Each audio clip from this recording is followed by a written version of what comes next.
A violet flame dances among the ancient pines, as Radomír Věčný prepares for battle. A golden seam fractures open, and Chloe and Zephyr are thrown into the clearing. Radomír Věčný catches Chloe, then kneels beside Zephyr as their necklaces pulse faintly. Radomír Věčný observes with concern. It activated both of them. Radomír studies Chloe and Zephyr, their faces bearing the marks of war. Radomír speaks, his voice filled with emotion. You weren't weapons. You were the reason I survived as long as I did. Chloe coughs weakly, a sign of her weakened state. Zephyr's voice cuts through the tension. Look who's alive again. Radomír responds, a hint of amusement in his tone. And you still chase applause like it's oxygen. Chloe props herself up, recognizing Anatolia. Radomír's voice echoes. Different age, same war. The stakes are just older. Radomír's tone shifts, filled with betrayal. Elian turned you against me. I knew he would. I knew he'd use you. Zephyr, consumed by fury, rises to his feet. Zephyr's voice cracks with betrayal. You let him break us? Turn us into executioners? Chloe's voice is sharp with accusation. You gambled with our lives. Radomír's voice is soft, filled with regret. I gambled because I believe you'd find your way back. Chloe's voice softens, filled with emotion. I never stopped believing in you. Radomír closes his eyes, a silent testament to his enduring hope. We came back for you. Then all is not lost. Radomír whispers, a flicker of hope igniting in his weary eyes. Radomír tenderly lays them near the fire, draping his cloak over them as a solemn promise. Radomír sits alone among the trees, his eyes fixed on something unseen. The golden gate shimmers, then collapses inward, its light fading. The gate's light fades like the last ember of a dying star. Leather tents stand silhouetted against the moonlit sky. Torches flicker, casting dancing shadows across the encampment. The Kai tribe slumbers, their sleep uneasy. Bathed in golden light, Chloe and Zephyr lie prone, their bodies resonating with energy. Artuk Bey kneels, grinding herbs as he whispers ancient prayers. Radomír sits silently in the shadows, his presence a stark contrast to the radiant healing. Artuk Bey, his face etched with worry, examines the wounded in the dim healer's tent.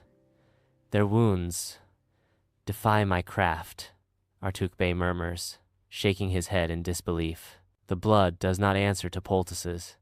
There is something inside them I do not understand. He touches Chloe's temple, and the glow intensifies, casting an eerie light. Inside the dimly lit tent, Artuk Bey studies Radomír with a gaze hardened by sun and wind. Artuk Bey's voice cuts through the silence. And you, stranger, what kind of fire walks in your blood? Radomír replies with a cryptic intensity. A fire from another time. Artuk Bey regards him skeptically. You speak of time, as if it were geography. The healer's tent is filled with shadows, the air heavy with herbs and smoke. Radomír's voice echoes in the dimness.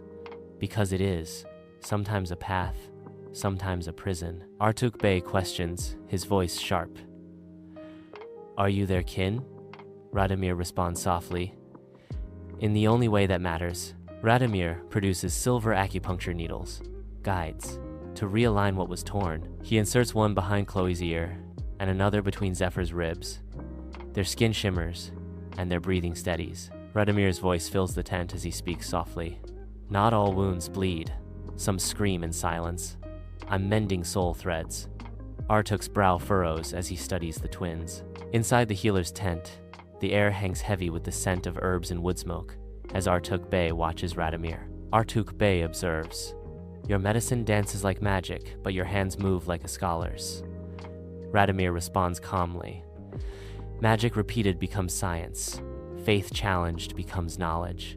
Radomír retrieves a glass syringe, a handwritten codex, and a vial filled with golden nanofluid. Radomír says, this injects healing, this teaches healing, and this bridges what you call miracle with what I call method. Artuk cradles the ancient book, his fingers dancing across the diagrams etched within. Candlelight flickers, casting shadows on Artuk's face as he whispers, "You're not just a healer, you're a philosopher, a midwife to revolutions." Radomír responds softly, "I only wanted to keep them alive." Radomír watches Chloe's fingers twitch. The gold light fades from Chloe's veins, leaving only human breath. Radomír speaks, "You had to fall to learn how to rise. Stronger, wiser." Hoofbeats echo, drawing closer to the campfire, where flames leap and shadows flicker across the faces of those gathered. From the darkness, Ertugrul calls out, "Artuk Bey, is our guest awake?" Radomír responds, his voice heavy with fate. "The mountain sends for the exile." Artuk pulls back the tent flap, revealing the figures within. Ertugrul Bey stands in the shadows, flanked by Turgut Alp and Bamsi Alp. Ertugrul Bey's gaze pierces the darkness, locking onto Radomír. Flames flicker, painting the faces around the campfire with dancing shadows. Ertugrul stands, his intense gaze piercing Radomír Věčný. "You saved my family. You brought warriors through fire and time." Ertugrul speaks, his voice resonating with gratitude and awe. Ertugrul's voice deepens with curiosity and suspicion. "So tell me, Radomír Věčný, who are you, and why does time itself bend when your name is spoken?"